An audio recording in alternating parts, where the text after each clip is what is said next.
Chapter 3. Marilla Cuthbert is surprised. Marilla came briskly forward as Matthew opened the door. But when her eyes fell on the odd little figure in the stiff, ugly dress, with the long braids of red hair and the eager, luminous eyes, she stopped short in amazement. "Matthew Cuthbert, who's that?" she ejaculated. "Where is the boy?" "There wasn't any boy," said Matthew wretchedly. "There was only her." He nodded at the child, remembering that he had never even asked her name. "No boy." "But there must have been a boy," insisted Marilla. "We sent word to Mrs. Spencer to bring a boy." "Well, she didn't. She brought her. I asked the station master. And I had to bring her home. She couldn't be left there, no matter where the mistake had come in." "Well, this is a pretty piece of business," ejaculated Marilla. During this dialogue the child had remained silent, her eyes roving from one to the other, all the animation fading out of her face. Suddenly she seemed to grasp the full meaning of what had been said. Dropping her precious carpetbag, she sprang forward a step and clasped her hands. "You don't want me," she cried. "You don't want me because I'm not a boy. I might have expected it. Nobody ever did want me. I might have known it was all too beautiful to last. I might have known nobody really did want me. Oh, what shall I do? I'm going to burst into tears." Burst into tears she did. Sitting down on a chair by the table, flinging her arms out upon it, and burying her face in them, she proceeded to cry stormily. Marilla and Matthew looked at each other deprecatingly across the stove. Neither of them knew what to say or do. Finally Marilla stepped lamely into the breach. Well, there's no need to cry so about it." "Yes, there is need." The child raised her head quickly, revealing a tear-stained face and trembling lips. "You would cry too if you were an orphan and had come to a place you thought was going to be home, and found that they didn't want you because you weren't a boy. Oh, this is the most tragical thing that ever happened to me." Something like a reluctant smile, rather rusty from long disuse, mellowed Marilla's grim expression. "Well, don't cry anymore. We're not going to turn you out of doors tonight. You'll have to stay here until we investigate this affair. What's your name?" The child hesitated for a moment. "Will you please call me Cordelia?" she said eagerly. "Call you Cordelia? Is that your name?" "No, it's not exactly my name, but I would love to be called Cordelia. It's such a perfectly elegant name. I don't know what on earth you mean. If Cordelia isn't your name, what is?"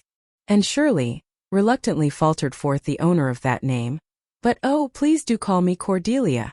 It can't matter much to you what you call me if I'm only going to be here a little while, can it? And is such an unromantic name." "Unromantic fiddlesticks," said the unsympathetic Marilla. "And is a real good plain sensible name. You've no need to be ashamed of it." "Oh, I'm not ashamed of it," explained Anne. "Only I like Cordelia better. I've always imagined that my name was Cordelia, at least I always have of late years. When I was young I used to imagine it was Geraldine, but I like Cordelia better now.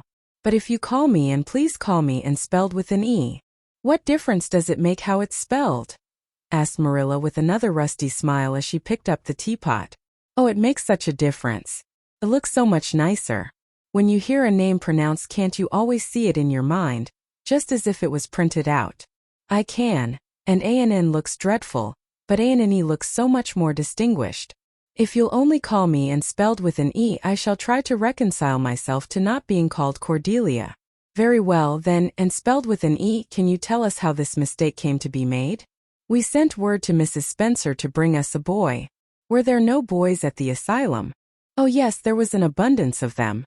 But Mrs. Spencer said distinctly that you wanted a girl about 11 years old. And the matron said she thought I would do. You don't know how delighted I was. I couldn't sleep all last night for joy." "Oh," she added reproachfully, turning to Matthew. "Why didn't you tell me at the station that you didn't want me and leave me there? If I hadn't seen the White Way of Delight and the Lake of Shining Waters it wouldn't be so hard." "What on earth does she mean?" demanded Marilla, staring at Matthew. She's just referring to some conversation we had on the road," said Matthew hastily. "I'm going out to put the mare in, Marilla. Have tea ready when I come back." "Did Mrs. Spencer bring anybody over besides you?" continued Marilla when Matthew had gone out. "She brought Lily Jones for herself. Lily is only 5 years old and she is very beautiful and had nut brown hair." If I was very beautiful and had nut brown hair, would you keep me? No.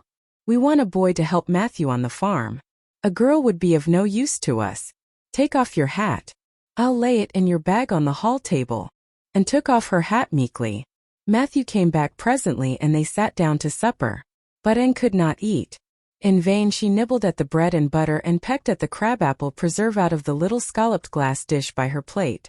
She did not really make any headway at all. "You're not eating anything," said Marilla sharply, eyeing her as if it were a serious shortcoming, and sighed. "I can't. I'm in the depths of despair." "Can you eat when you are in the depths of despair?" "I've never been in the depths of despair, so I can't say," responded Marilla. "Weren't you? Well, did you ever try to imagine you were in the depths of despair?" "No, I didn't." "Then I don't think you can understand what it's like. It's a very uncomfortable feeling indeed. When you try to eat, a lump comes right up in your throat and you can't swallow anything, not even if it was a chocolate caramel. I had one chocolate caramel once 2 years ago and it was simply delicious. I've often dreamed since then that I had a lot of chocolate caramels, but I always wake up just when I'm going to eat them.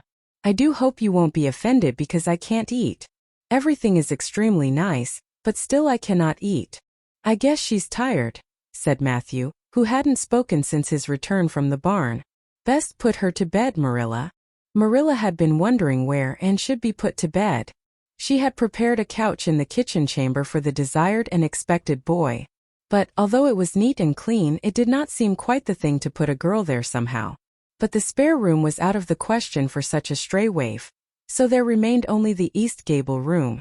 Marilla lighted a candle and told Anne to follow her, which Anne spiritlessly did, taking her hat and carpetbag from the hall table as she passed.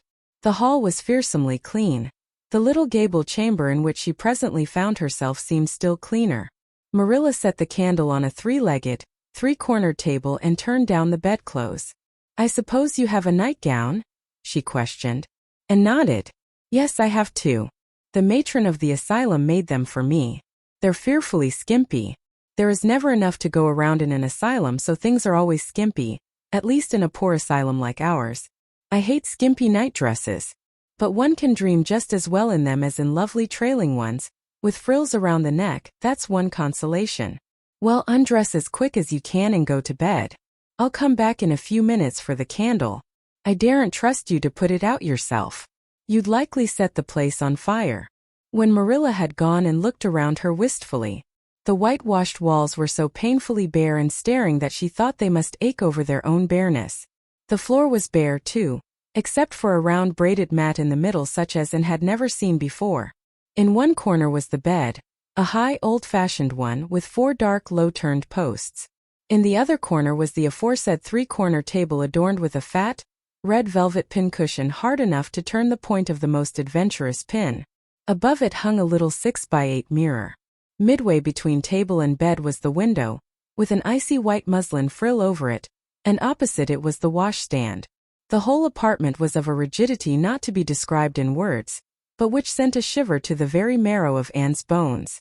With a sob she hastily discarded her garments, put on the skimpy nightgown and sprang into bed, where she burrowed face downward into the pillow and pulled the clothes over her head. When Marilla came up for the light, various skimpy articles of raiment scattered most untidily over the floor, and a certain tempestuous appearance of the bed were the only indications of any presence save her own. She deliberately picked up Anne's clothes, placed them neatly on a prim yellow chair, and then, taking up the candle, went over to the bed. "Good night," she said, a little awkwardly but not unkindly. Anne's white face and big eyes appeared over the bedclothes with a startling suddenness. "How can you call it a good night when you know it must be the very worst night I've ever had?" she said reproachfully. Then she dived down into invisibility again. Marilla went slowly down to the kitchen and proceeded to wash the supper dishes. Matthew was smoking, a sure sign of perturbation of mind. He seldom smoked, for Marilla set her face against it as a filthy habit, but at certain times and seasons he felt driven to it, and then Marilla winked at the practice, realizing that a mere man must have some vent for his emotions. "Well, this is a pretty kettle of fish," she said wrathfully. "This is what comes of sending word instead of going ourselves. Richard Spencer's folks have twisted that message somehow. One of us will have to drive over and see Mrs. Spencer tomorrow, that's certain." This girl will have to be sent back to the asylum. Yes, I suppose so, said Matthew reluctantly. You suppose so? Don't you know it? Well, now she's a real nice little thing, Marilla. It's kind of a pity to send her back when she's so set on staying here. Matthew Cuthbert, you don't mean to say you think we ought to keep her? Marilla's astonishment could not have been greater if Matthew had expressed a predilection for standing on his head. Well, now, no, I suppose not exactly, stammered Matthew, uncomfortably driven into a corner for his precise meaning. I suppose we could hardly be expected to keep her. I should say not. What good would she be to us? We might be some good to her, said Matthew suddenly and unexpectedly. Matthew Cuthbert, I believe that child has bewitched you. I can see as plain that you want to keep her. Well, now, she's a real interesting little thing, persisted Matthew. You should have heard her talk coming from the station. Oh, she can talk fast enough. I saw that at once. It's nothing in her favor either. I don't like children who have so much to say. I don't want an orphan girl, and if I did, she isn't the style I'd pick out. There's something I don't understand about her. No, she's got to be dispatched straightway back to where she came from. I could hire a French boy to help me, said Matthew, and she'd be company for you. I'm not suffering for company, said Marilla shortly, and I'm not going to keep her. Well, now, it's just as you say, of course, Marilla, said Matthew, rising and putting his pipe away. I'm going to bed. To bed went Matthew. And to bed, when she had put her dishes away, went Marilla, frowning most resolutely. And upstairs in the east gable, a lonely, heart-hungry, friendless child cried herself to sleep. End of chapter 3.